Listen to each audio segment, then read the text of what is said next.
이 시간 다 함께 묵도하심으로써 2020년 4월 19일 주일 예배를 하나님 앞에 올려드리겠습니다.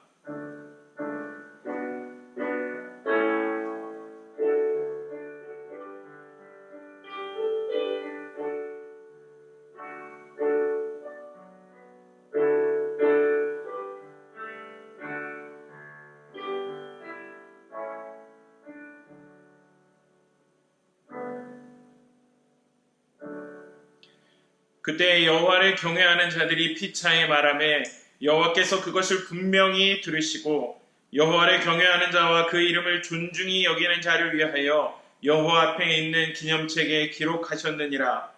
만군의 여호와가 이르노라. 나는 내가 정한 날에 그들을 나의 특별한 소유로 삼을 것이요 또 사람이 자기를 섬기는 아들을 아낌같이 내가 그들을 아끼리니 그때 너희가 돌아와서 의인과 악인을 분별하고 하나님을 섬기는 자와 섬기지 아니하는 자를 분별하리라. 아멘.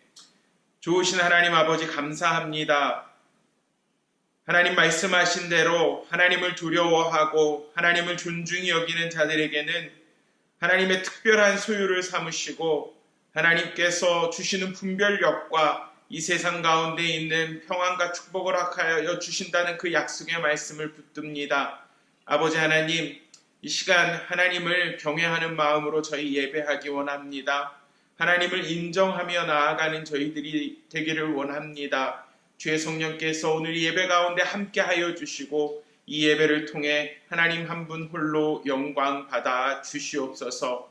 감사하며 살아계신 주 예수 그리스도의 이름으로 기도드리옵나이다. 아멘.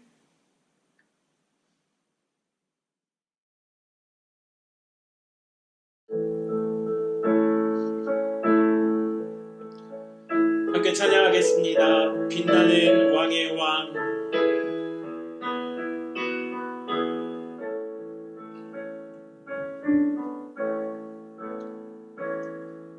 빛나는 왕의 왕,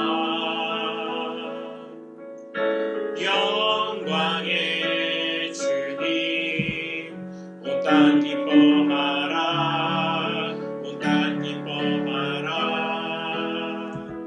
광채의 옷 입고 어둠을 잊혀 저 원수는 떠내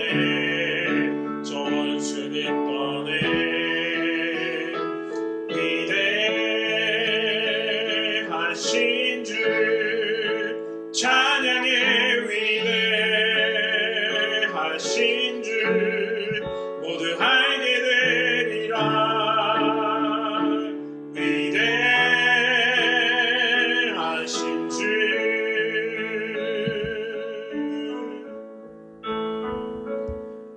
영원한 주의 주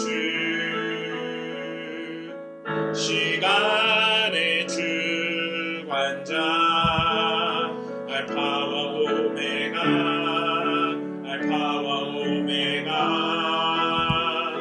삼위의 하나님 아바 성령 예수 사자와 어린 양 사자와 어린 양 위대하신 주 찬양해. 위대하신 주 모두 알게 되리라. 위대하신 주 모든 이름 위에 뛰어나신 이름, 모든 이름 위에 뛰어나신 이름 다 찬양해. 위대하신 주 모든 이름 위에 뛰어나신 이름, 모든 이름 위에 뛰어나신 이름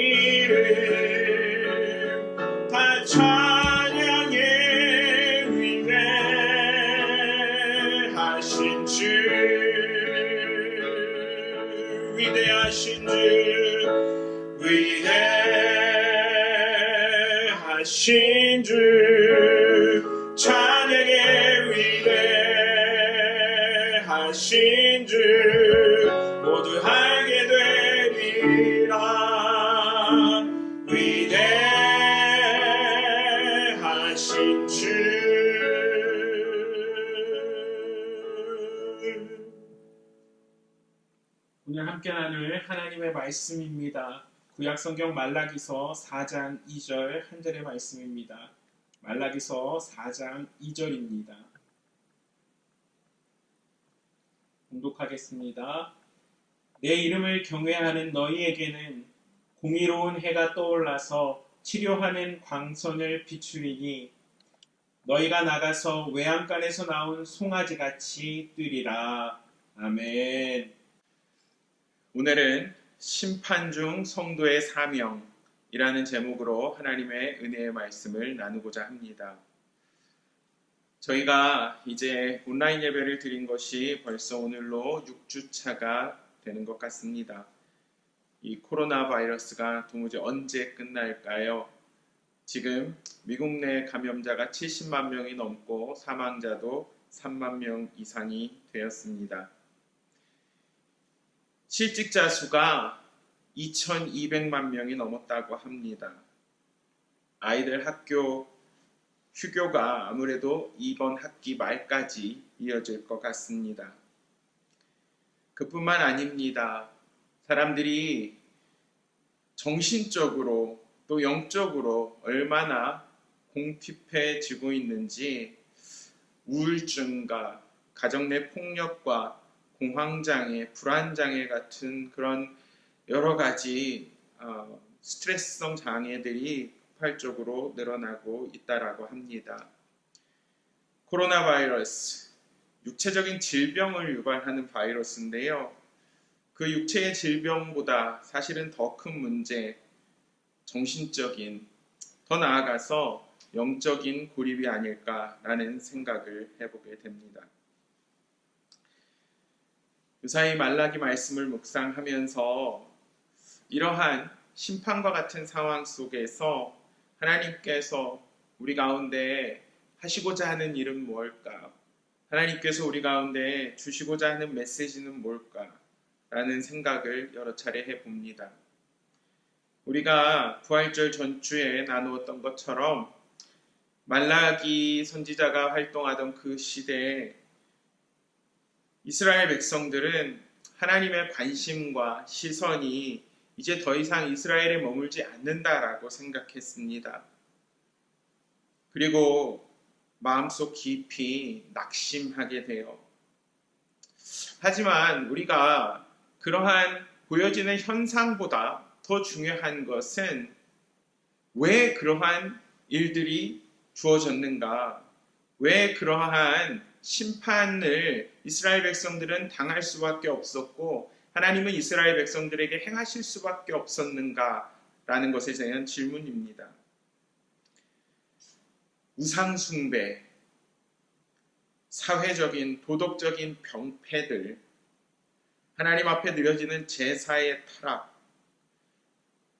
11조를 비롯한 하나님께서 명하신 규례에 대한 미준수, 그리고 백성들뿐만 아니라 그 백성들을 인도하는 제사장들의 타락, 이러한 모습 속에서 저희들은 오늘 21세기 특별히 이 코로나 바이러스를 대하면서 위축되고 참으로 낙심되어 있는 우리들의 상황 속에서 하나님께서 주시는 그 메시지가 무엇인지 좀 다시 한번 생각해 봤으면 좋겠습니다. 특별히 그 제사장들의 부패라는 부분, 말라기서 3장에서 많이 다루고 있는 그 내용인데요. 그 내용을 보면서 저는 참 개인적으로 회개하는 시간을 지난 한 주일 동안 가졌습니다. 하나님께서 세워주신 종으로서 정말 하나님 앞에 구별된 것, 심판의 상황일수록, 낙심의 상황일수록 더욱더 영적으로 깨어서 분별력을 가지고 하나님 앞에 정말 겸손하고 신실하게 나아가야 하는데, 이러한 상황 속에서 저도 위축되고 저도 낙심하고 있는 그런 모습 보면서 하나님 앞에 참 회개를 하게 되더라고요. 하나님 앞에 나는 정말 구별된 제사를 드리고 있는가? 나의 몸과 나의 마음이 하나님께서 받으시는 영적인 예배가 되고 있는가 라는 생각을 해보게 됐습니다. 하지만 거기에서 생각이 멈추지 않더라고요. 물론 그 말라기서에 있는 제사장들에 대한 경고의 메시지를 보면서 목회자인 제가 그렇게 반응하는 것 당연한 거라고 생각이 들어요. 하지만 신약시대에 와서 베드로전서 2장 9절 말씀처럼 예수 그리스도의 핏값으로 구속받은 모든 성도가 거룩한 나라고 왕같은 제사장이다라고 성경이 말씀하고 계실 때 우리들 한 사람 한 사람의 삶 가운데서 무너진 부분들, 특별히 정신적으로, 영적으로 타락한 그 부분들에 대해서 하나님 앞에 다시 한번 우리들의 모습을 점검하며 회개하며 나아가야 되지 않을까라는 생각을 하게 됐습니다. 오늘 저희들은 이런 하나님의 심판 가운데 성도는 과연 어떤 사명을 감당해야 되는가, 그것에 대해서 나누려고 해요. 크게 두 가지로 살펴보려고 합니다. 하나는 열정적인 조연이 되라는 것입니다. 또 다른 하나는 영적인 광합성을 하라는 것입니다. 먼저 열정적인 조연이 되라. 내용을 좀 한번 살펴봤으면 좋겠어요. 말라기서 3장 1절 말씀에 보면 이렇게 시작을 합니다. 만군의 여호와가 이르노라, 보라, 내가 내 사자를 보내리니 그가 내 앞에서 길을 준비할 것이요 라고 성경은 기록하고 있습니다. I will send my messenger who will prepare the way before me. 이것은 장차 도래하실 예수님, 메시아, 그 이전에 그 주인공 대신, 주연 대신 예수님께서 이 땅 가운데 오시기 전에 그 일들을 준비할 선지자를 한 사람 보내주시겠다라는 말입니다. 말라기서 4장 5절과 6절, 이제 말라기서 제일 마지막 부분인데요. 거기에도 보면은 선지자 엘리야를 보내줄 것이다 라고 성경은 말씀하세요. 4장 5절과 6절입니다. 보라, 여호와의 크고 두려운 날이 이르기 전에 내가 선지자 엘리야를 너희에게 보내리니 그가 아버지의 마음을 자녀에게로 돌이키게 하고 자녀들의 마음을 그들의 아버지에게로 돌이키게 하리라. 돌이키지 아니하면 두렵건대 내가 와서 저주로 그 땅을 칠까 하노라 하시니라 라고 말씀하고 계신다라는 거예요. 이 당시의 상황이 심판이지만 더 큰 심판이 메시아를 통해서 이루어질 것이라는 것입니다. 그 메시아를 받아들이는 자들에게는 그 심판이 구원의 계기가 될 것이지만 메시아를 인정하지 않는 자들에게는 영원한 죽음으로 향하는 심판이 될 것이다 라고 말씀하세요. 그런데 그 심판 이전에 그 메시아께서 하실 그 일, 십자가의 구속사역을 준비하시기 위해서 선지자 한 사람을 보내주시겠다라고 오늘 400년 전, 예수님 도래하시기 400년 전 말라기 선지자는 이야기하고 예언하고 있는 것입니다. 이 예언은 우리가 잘 아시는 것처럼 침례 요한에 대한 예언입니다. 침례 요한은 예수님보다 6개월 먼저 태어났어요. 그리고 그 예수님의 오실 길을 준비한 그런 선지자적인 사명을 너무 충실하게 감당했다라는 것입니다. 요한복음 1장 23절 말씀이에요. 이르되 나는 선지자 이사야의 말과 같이 주의 길을 곧게 하라고 광야에서 외치는 자의 소리로라 하니라. John replied in the words of Isaiah the prophet, I am the voice of one calling in the wilderness, make straight the way for the Lord. 침례 요한이 한 일은 바로 이거였어요. 자기가 메시아가 아니라는 거예요. 자기는 장차 자기 뒤에 곧 오실 주님의 길을 곧게 하라고 외치는 소리의 역할을 하기 위해 이 땅 가운데 왔다라는 것입니다. 침례 요한은 이 땅 가운데 우연히 예수님 탄생하시기 전 6개월 전에 그렇게 탄생된 자가 아니라 이미 구약 성경에서 예언대로 그 길을 평탄케 하기 위해서 준비된 자였다라는 거예요. 준비된 조연이었다라는 것입니다. 그 침례 요한은 어떻게 살았나 한번 보세요. 마가복음 1장 6절 말씀에 이렇게 기억합니다. 요한은 낙타 털옷을 입고 허리에 가죽띠를 띠고 메뚜기와 석청을 먹더라. John wore clothing made of camel's hair with a leather belt around his waist, and he ate locusts and wild honey. 요한은 특별한 사람이었어요. 이 땅 가운데서 안정을 추구하고 이 땅 가운데서 자기의 생명을 위해서 살았던 사람이 아니었어요. 그는 낙타 털옷을 입고 가죽띠를 띠고 메뚜기와 석청을 먹으며 오로지 그의 관심은 주연 대신 메시아를 빛나게 하는 일이었다라는 거예요. 그러면서 요한은 사람들에게 침례를 베풀었어요. 회개하라 라고 이야기하면서 침례를 베풀었는데 그 침례는 바로 회개의 침례였습니다. 그러면서 침례 요한은 고백해요. 나는 장차 오실 이의 신발끈을 풀기도 감당하지 못하겠노라. 장차 내 뒤에 오실 그분 메시아 구원자께서는 성령과 불의 침례를 너희들에게 주실 것이다 라고 이야기합니다. 그리고 침례 요한은 우리가 너무도 잘 알고 있는 말씀이에요. 요한복음 3장 30절 말씀대로 그는 흥하여야겠고 나는 쇠하여야 하리라. He must become greater, I must become less. He must become greater, I must become less 라고 소리 질렀던 그러한 선지자였다라는 것입니다.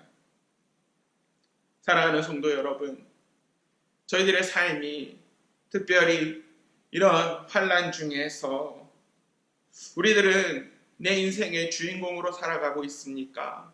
아니면 침례 요한처럼 정말 장차 오실 그분을 준비하는 열정적인 조연의 역할을 감당하고 있습니까?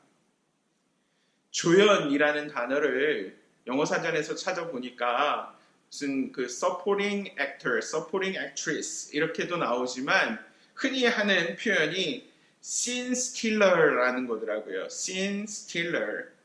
말 그대로 영화의 그 한 장면을 훔쳐가는 자라는 뜻이에요. 굉장히 개성이 강해서 굉장히 그 열정이 영화 가운데 드러나서 어떻게 보면 주연만큼 정말 사람들의 관심과 사랑을 받는 캐릭터, 그 사람을, 그 조연을 씬 스틸러라고 부르더라고요. 하지만 그 씬 스틸러가 만약에 자기가 그 영화의 주인공이 되겠다라고 그렇게 한다면 그 사람은 그렇게 그 자기가 원하는 만큼 주목을 받지 못할 거예요. 조연으로서의 한계가 분명히 있어요. 하지만 그 조연으로서의 역할을 감당하면서 최선을 다하는 거예요. 열정을 보이는 거예요. 그럴 때 그 조연, 그 배우의 역할을 통해서 자기도 빛이 날 뿐만 아니라 주연 배우가 빛나게 하고 영화의 가치를 한층 올리는 그런 아주 감초와 같은 역할을 하게 된다는 것입니다. 사랑하는 성도 여러분, 우리들의 삶을 돌아보았으면 좋겠어요. 특별히 이런 환난 중에, 심판 중에 나는 주연입니까? 조연입니까? 나는 내 스스로 내 삶을 개척하려고 하고 있습니까? 아니면 이 모든 것들을 주관하시는 하나님의 섭리 가운데 그 섭리를 캐내기 위해서 열심히 나의 최선과 열정을 쏟아붓고 있는 그런 조연 배우 같은, 씬 스틸러 같은 그런 존재가 되고 있습니까? 침례 요한의 고백을 다시 한번 기억해 봐요. 그는 흥하여야 하겠고 나는 쇠하여야 하리라. 이것이 성도된 우리들의 마땅한 고백이 되어야 할 것이에요. 우리들은 하지만 이 땅 가운데 살아가면서 그가 어떻게 되든지 나는 상관없어. 나만 잘 되면 돼. I don't care of him, but I must become greater. 혹시 이런 생각을 가지고 살아가고 있지는 않냐라는 것입니다. 그럴 때 우리들의 한계는 우리들의 한계 속에 묻히게 되는 거고요. 우리들이 창조주 하나님을 기억하지 않을 때 그 하나님께서 나를 붙드시고 이 모든 것들을 주관하신다는 사실을 인정하지 않을 때 우리들 가운데 소망의 그 불길은 점점 수그러들게 되어 있다는 것입니다. 두 번째로 우리가 생각해 볼 것은 광합성입니다. 영적인 광합성을 하라라는 거예요. 아까 저희가 읽었던 말라기서 3장 1절 말씀, 이제 그 장차 도래할 사자 침례기 요한에 대한 예언 이후에 성경은 또 이렇게 이야기합니다. 또 너희가 구하는 바 주가 갑자기 그의 성전에 임하시리니 곧 너희가 사모하는 바 언약의 사자가 임하실 것이라. 침례 요한이 필요했던 것은 예수님의 길을 준비하고 평탄케 하기 위함이었어요. 결국에 이 모든 하나님의 언약을 성취하시는 것은 예수 그리스도의 십자가와 부활의 능력을 통해서만 가능하다라는 것입니다. 그 주께서 성전에 임하신대요. 성전은 이 시대에 우리들의 한 사람 한 사람의 그 성도들을 의미하는 거 아닙니까? 이미 2000년 전 이 땅 가운데 오신 그 예수님께서 다시 우리들 가운데 재림하실 거라는 거예요. 그리고 그 예수님께서 이 모든 심판의 끝에서 당신의 언약, 하나님의 그 포기될 수 없는, 도무지 지워질 수 없는 언약을 이루어 내실 것이다라는 것입니다. 그 예수 그리스도를 통해서 이 땅 가운데 이미 시작된 하나님의 나라는 예수님 다시 오실 그날에 완성될 것인데, 그 구원자를 붙드는 자들에게, 구원자를 경외하는 자들에게 주시는 축복이 저희가 오늘 함께 읽은 말라기서 4장 2절 본문 말씀입니다. 내 이름을 경외하는 너희에게는 공의로운 해가 떠올라서 치료하는 광선을 비추리니 너희가 나가서 외양간에서 나온 송아지같이 뛰리라. But for you who revere my name, the Son of Righteousness will rise with healing in its race, and you will go out and frolic like well-fed calves. 공의로운 해가 떠올라서 치료하는 광선을 비추어 줄 것이다. 그것이 바로 언약의 사자이신 메시아이신 예수님께서 우리 가운데 하시는 일이라는 거예요. 지난주에 저는 개인적으로 저의 그 구원과 소명 그리고 목회 철학에 대해서 정리하는 시간을 좀 가졌었습니다. 하나님께서 나를 어떻게 구원하셨는가? 하나님께서 어떻게 나를 부르셨는가? 하나님께서 목회자로서 나를 어떻게 빚어가고 계신가? 나에게는 어떤 꿈과 철학을 주셨는가? 그러한 것들을 좀 정리해 가면서 하나님 앞에 감사하는 시간을 가졌었습니다. 그런데 저희 특별히 어떤 목회 철학의 부분에 있어서 저의 그 지난 경험들이 참 많은 도움이 돼가는 것들을 경험을 하게 돼요. 저는 이제 군대를 제대하고 나서 대학을 휴학하고 난 이후에 이제 찰스턴, 사우스캐롤라이나에 와서 외항선호 선교를 2년 했습니다. 그때는 정말 미국 언어나 문화나 이런 것들이 참 많이 낯설고 많이 부족한 상황이었는데, 그곳에서 그렇게 외항선호 선언 사역을 하면서 참 하나님께서 선교가 무엇인지, 특별히 다민족, 다종족 사역, 그 멀타이 에트닉 미니스트리라고 하는 그 사역에 대해서 눈을 뜨게 하시고 관심을 많이 갖게 해 주셨어요. 그리고 이제 그 이후에 이민교회 사역, 또 신학교에서의 삶, 이런 것들을 통해서 하나님이 나의 생각과 나의 어떤 이런 목회의 방향들을 많이 다듬어 가셨다라는 것들을 다시 한번 좀 깨닫게 되었어요. 그와 함께 이제 제가 대학 때 그 전공이 사회복지였거든요. 그러면서 그 전공이 나의 이 목회에는 어떠한 영향을 미치고 있는가 좀 한번 돌아봤습니다. 저는 어려운 사람들, 소외된 사람들을 돕고 싶었어요. 정말 제가 헌신해서 썩어지는 미랄이 된다면 이 땅에 정말 그 작은 빛을 하나 비칠 수 있을 거라고 생각을 했어요. 또 장차 그래도 신학을 공부하겠다는 막연한 생각, 그때까지 분명한 그 소명을 받은 건 아니었지만 그러한 막연한 생각들이 있어서 사회복지를 공부하는 게 좋겠다라고 생각을 하고 대학을 그렇게 진학을 했습니다. 그런데 4년 동안 그 사회복지를 공부하면서 저는 참 그 학문의 한계를 절감했었던 것 같아요. 제가 이렇게 그 숙제를 제출할 때, 그 에세이를 쓸 때 이렇게 단골 손님으로 썼던 것이 하나가 인간 중심의 그런 사고가, 인간 중심의 사회가 복지 사회를 만들 수 있다라는 거였었어요. 그렇게 쓰면은 그 교수님들이 최소한 B는 주셨던 것 같아요. 그러한 어떤 기본적인 사상들, 인간 중심적 생각들, 어떤 그 사회적인 제도적인 그런 것보다 사람 한 사람에게 주어지는 관심을 더 갖는 것이 또 사회복지에 있어서는 굉장히 중요하더라고요.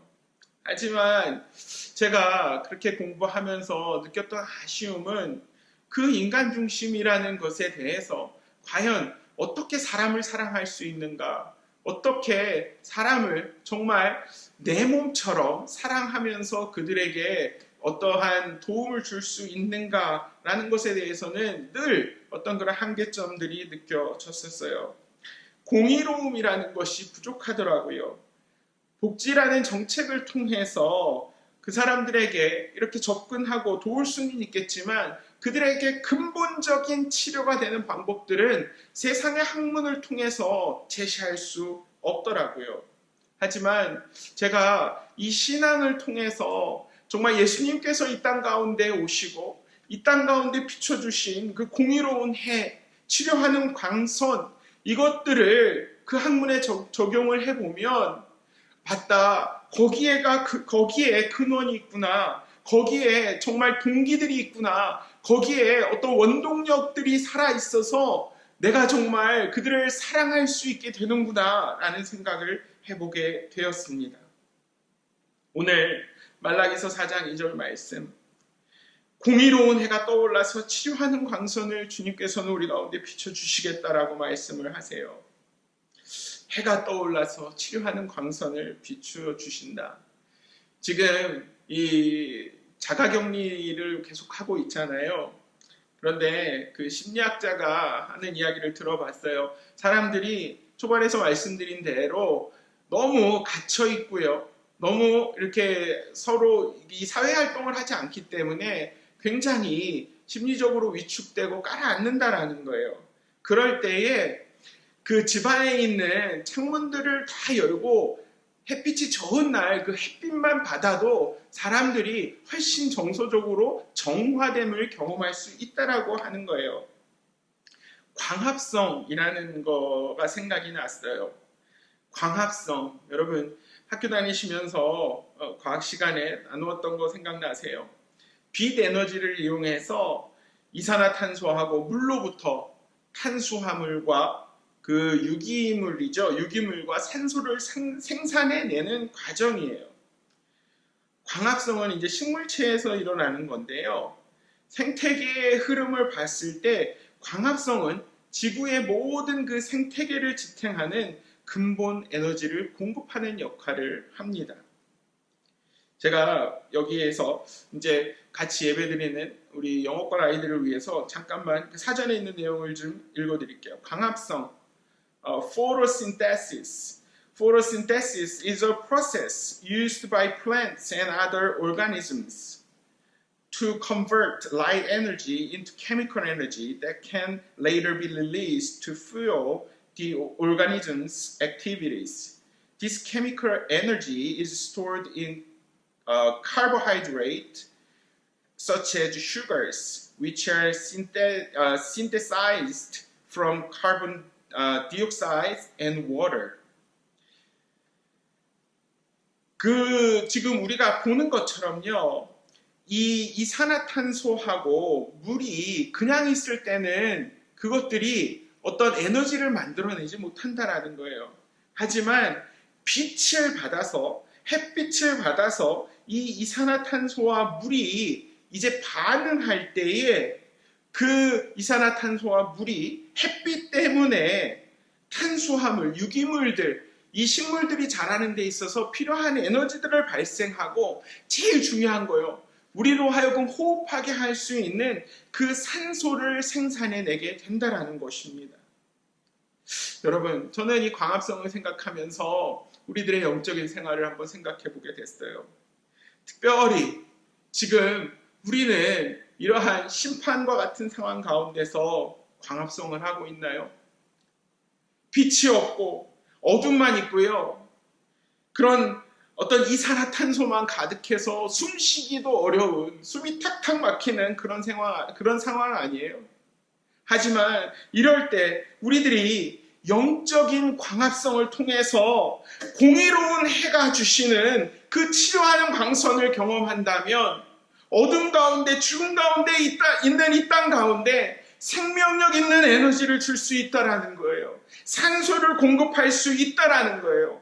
지구 생태계를 지탱하는 근본 에너지가 광합성에서 온다라면 지구의 이 세상과 이 사회를 지탱하는 에너지는 공의로운 해이신 예수 그리스도를 통해서 우리 가운데 반드시 임할 것이고 임했고요. 또 그 치료하는 광선을 통해서 이 환난 속에서 우리를 지키시고 회복시키신다라는 것입니다.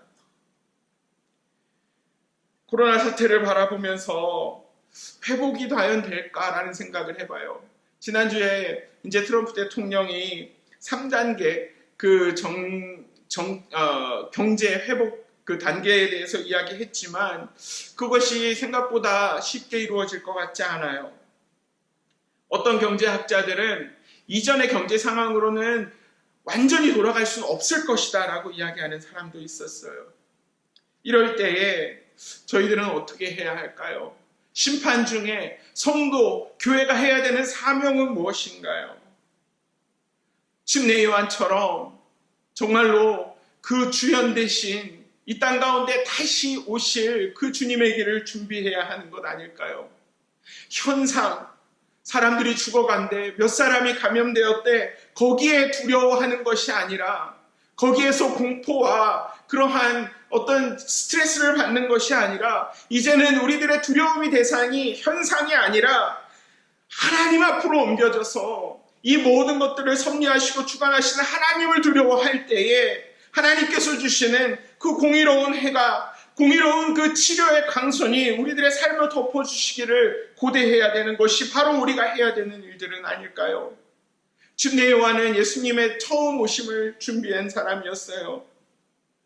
이제 심판 중에 예수님 다시 이 땅 가운데 오실 거예요. 예수님 다시 오실 때까지 이 땅 가운데는 복음서의 말씀처럼 계속되는 환난과 심판과 같은 일들이 이어질 거예요. 이럴 때 우리들은 과연 어떻게 해야 할까요? 침례 요한이 예수님의 길을 준비하라고 선포했어요. 회개의 침례를 줍니다. 물론 우리들에게도 이런 말씀의 선포가 분명히 있어야 될 거예요. 하지만 지금 이러한 이 세상 가운데서 우리들 그 선포만큼 중요한 것은 아마 우리가 믿는 대로 살아내는 것일 거예요. 우리들의 라이프 스타일로 이 세상 가운데 비치는 것일 거예요. 내가 영적으로 광합성을 했더니 그 공의로운 해에서 나오는 그 치유의 광선이 나에게 생명력을 주더라. 그리고 그 생명력을 나만 가지고 있을 수는 없더라 라면서 이 세상 가운데서 나의 삶을 통해서 그 공의로운 해와 치료의 광선을 증거해내는 자들이 되어야 될 거예요.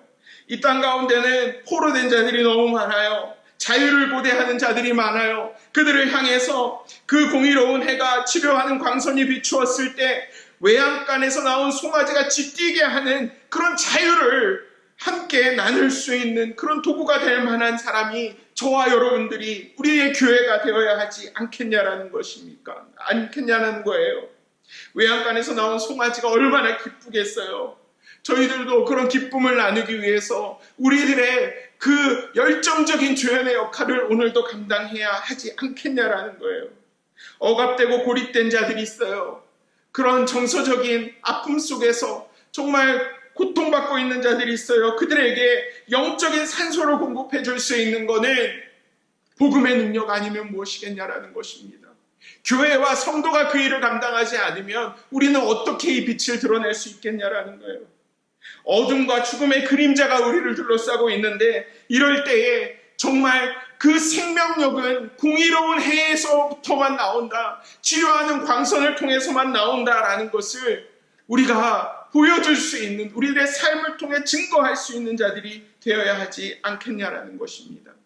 특별히 저와 여러분들, 우리의 교회는요, 나보다 더 어려운 자들을 돌아볼 수 있게 되기를 원해요. 우리도 물론 힘듭니다. 우리도 물론 위축되어 있습니다. 이 심판과 이 환난의 시간들 참으로 감당하기 어려워요. 하지만 여러분 기억하세요. 나보다 훨씬 더 힘들고 어려운 자들이 주변에 너무도 많습니다. 하나님께서는 우리들 가운데 침례 요한 같은 그런 조연의 역할을 감당하실 때 아마도 우리들의 시선을 지금 그 낮은 곳으로 돌리기 원하시는 것 같아요. 해가 비치지 아니하는 곳은 없습니다. 치료하는 그 광선의 그 능력이 정말 이 땅 모든 음지에까지 펼쳐지도록 편만하도록 우리들은 그 복음의 능력 붙들고 함께 나아가야 될 거예요. 이제 다음 주에는 저희가 그 홈리스 미니스트리를 위해서 필요한 물품들을 좀 준비해 놨거든요. 우리가 분기별로 한 번씩 원래는 3월 말에 방문하고 봉사를 했어야 하는데 그러지 못했어요. 그래서 우리가 최소한 교회에서 그 작정한 그 재정대로 그것들을 이제 물품을 구입해서 그들을 돕는 일을 하고자 해요. 이것들이 교회가 마땅히 해야 되는 일이라고 생각을 해요. 저희는 지난주에 파키스탄에서 사역하시는 김상철 선교사님의 기도 편지를 받았습니다. 모든 선교사님들이 참 많이 고생하세요. 그런데 또 많은 분들이 이 코로나 사태로 인해서 참 그 땅을 선교지를 떠나고 있는 상황 가운데서도 거기 계세요. 위험을 무릅쓰고 그쪽에서 어린 두 아들과 함께 계세요. 그분들께 좀 특별히 저희가 작정해서 도울 수 있는 일들이 없는가 좀 한번 그 집사님들하고 좀 더 상의를 해서 좀 결정해 봤으면 좋겠어요. 어저께 동아시아에서 사역하시는 선교사님 한 분하고 통화를 했습니다. 코로나 사태 이후에 그러한 이 종교적인 억압이 점점 더 커져서 결국에 그들 선교지를 벗어날 수밖에 없어서 지금 한국에 나와 계시다라고 들었어요. 그러면서 짐들도 다 못 챙겨 나오셨대요. 그러면서 그 땅 가운데 과연 어떤 일들이 있을까 노심초사하시는 그 모습을 보고 또 그렇게 음성을 들었습니다. 사랑하는 성도 여러분, 우리가 해야 되는 일들 분명히 있지 않나요? 우리 교회 어렵고 힘들지만 우리들의 삶 정말 어렵고 정말 이렇게 말로 표현할 수 없을 것 같은 그러한 정말 고통 중에 봉체가 있다 할지라도 우리들이 침례 요한 같이 하나님께서 쓰시는 그런 그릇이 되고자 한다면 우리들이 먼저 경험한 그 공의로운 해, 그 복음의 해를, 그 복음의 치료하는 광선을 우리가 흘려보낼 수 있는 축복의 도구가 되기 원한다면 우리 주변에 더 힘든 사람, 더 어려운 사람, 어둠 가운데 있는 사람에게 그 해의 그 빛의 햇살을 비출 수 있는 저와 여러분들 되시기를 원합니다. 그렇게 되었을 때 하나님이 우리를 통해서 그 다시 오실 재림하실 예수님의 그 길을 준비하게 하실 거예요. 그러면서 지금도 하나님이 살아계시고 우리를 사랑하시고 우리를 회복시키셔서 우리를 통해 하실 일들이 있으시다라는 사실을 저와 여러분들에게 깨닫게 하시고 그 모든 이 벌어지는 일들 가운데 하나님의 그 짧아지지 않는 오른손이 우리 교회와 우리 성도 한 사람 한 사람의 삶과 가정을 붙드심을 경험하게 하실 줄을 믿습니다. 이 시간 저희 함께 말씀을 묵상하면서 기도하겠습니다.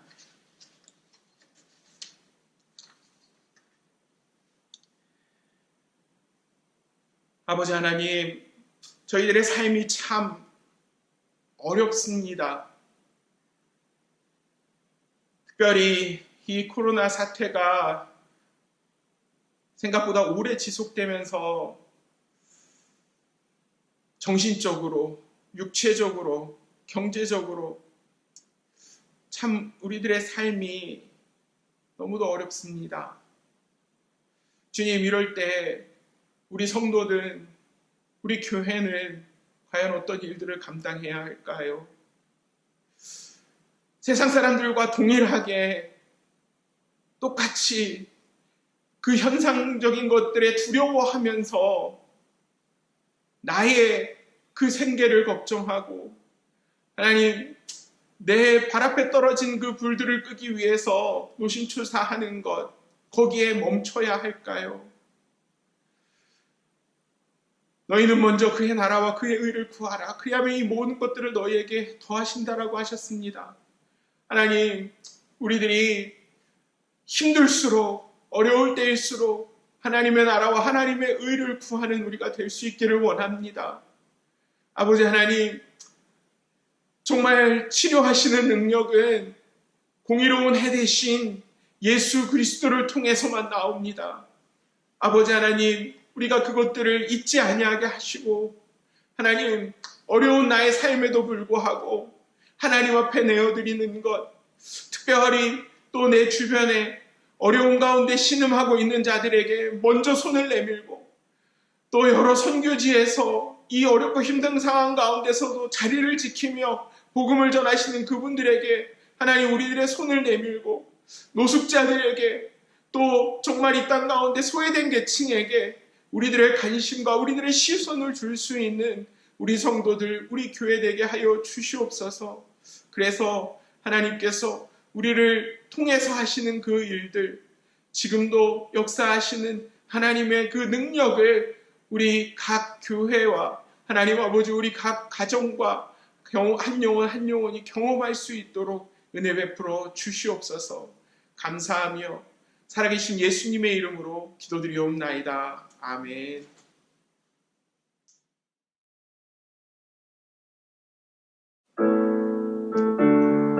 자, 이 시간 함께 찬양하겠습니다. 주님 당신은 사랑의 빛.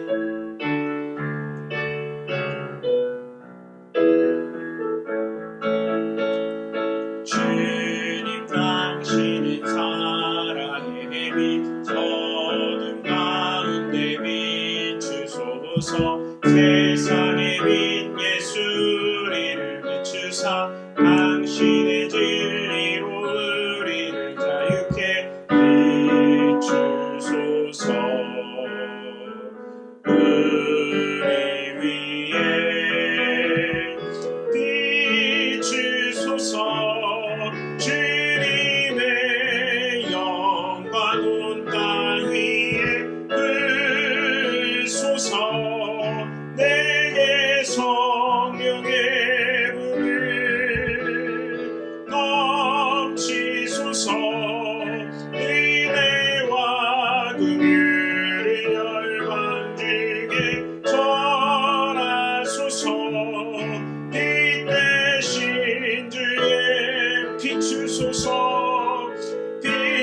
비추소서. 주님의 영광 온 땅 위에 불소서.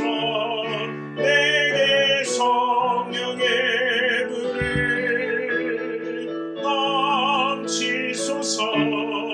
은혜와 긍휼을 열방 중에 전하소서.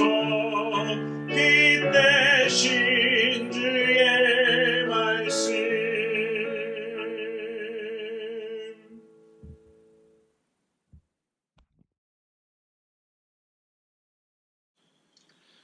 시간 드려진 예물 위해서 기도하고 제가 축도함으로 예배 마치겠습니다. 하나님, 주님 앞에 우리들의 마음을 담아 예물을 드립니다. 어렵고 힘든 상황이지만 하나님께서 우리 가운데 주신 하나님 그 물질에 대해서 모든 소유가 하나님 앞에 있음을 믿음으로 고백하며 하나님 앞에 다시 돌려드립니다. 하나님, 액수가 중요한 것이 아닙니다.